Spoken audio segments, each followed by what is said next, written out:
Hey guys, Matt here.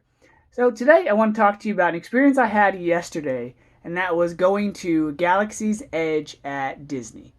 Now, I hadn't been to Disney since I was probably 8 or 9, and my roommate was hounding me and getting me to try to go back, and so I went back, got a Disney Pass, and started out in Animal Kingdom. That was nice. It was like a zoo of sorts, but with shows and rides, and that was fun. And then we decided, hey, let's go check out Hollywood Studios and Galaxy's Edge because it opened that day. And now I live in Florida, and currently there's a big old storm coming. And so while everyone was preparing for that and taking care of their homes and whatnot, we decided, hey, there's probably not going to be a lot of people at the theme park because they're taking care of other matters. So we went there and went to Galaxy's Edge. And though there were people and there were crowds, it wasn't full. So that was nice. And of course, we wanted to go on the Smuggler's Run Millennium Falcon ride. And what could have been a 3-4 hour wait turned out to be 90 minutes. So we decided to tough it out and wait. And we went on the ride. And it was really cool. The whole experience of Galaxy's Edge was really neat because it felt like another world. It felt like another place. The employees there were dressed up as, men with vests on, almost like Endor outfits, and all the females were dressed more or less like Rey. They called their customers or their guests travelers, and all the prices were in increments of credits. I got this neat Star Wars hat because I had to get something, right? Day one, Galaxy's Edge. They even handed out these cool little pamphlets, as you can see behind me, and we got a picture taken. And so, the Millennium Falcon ride, how was it? Well, aside from the wait, I was in good company and we were chatting and stuff, so it didn't seem too long.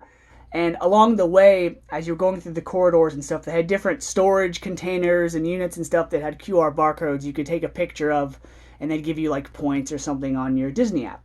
So we got into the corridor near the Falcon, and you had, his name escapes me, but he's a character from the Rebels TV show.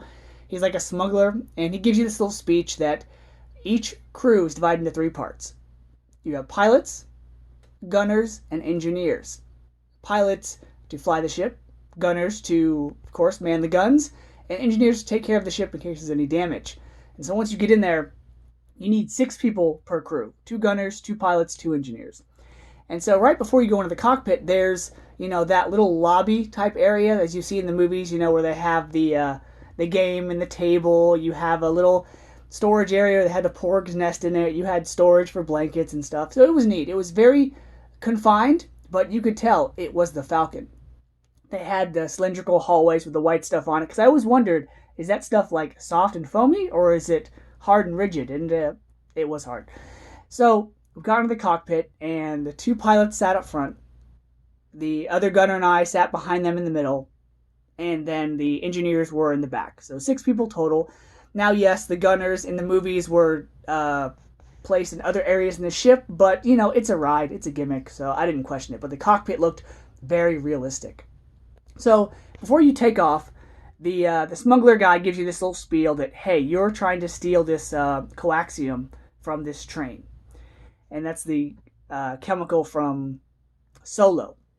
And so it's like a simulation. Basically, the screen comes on inside the cockpit windows, and one pilot controls up and down. The second pilot controls left and right. Meanwhile, one gunner's left side, one gunner's the right side, and then 2 engineers.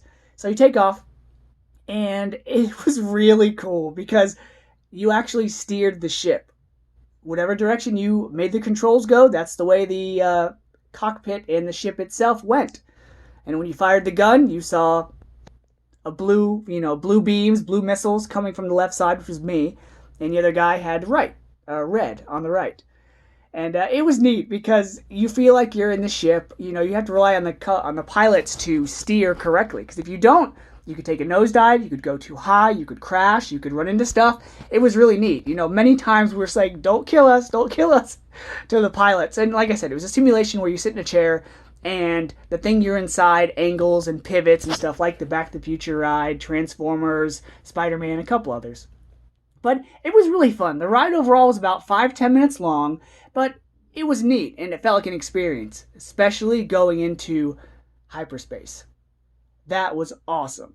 And the cockpit jerked a little bit when you went forward, and it showed those white lines come towards you, and then the blue tunnel. It was really cool, and it's definitely something I'd want to do again, but this time switch up the position I was in.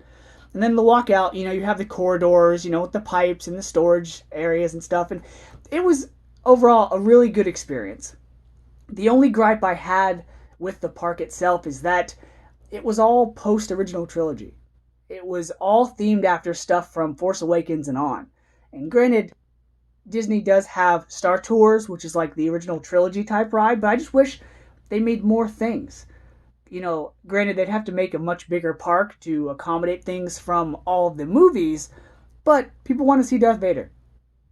People want to see Obi-Wan. Granted, there were lightsabers and First Order troopers and stuff, walking around and being used, but it wasn't the same.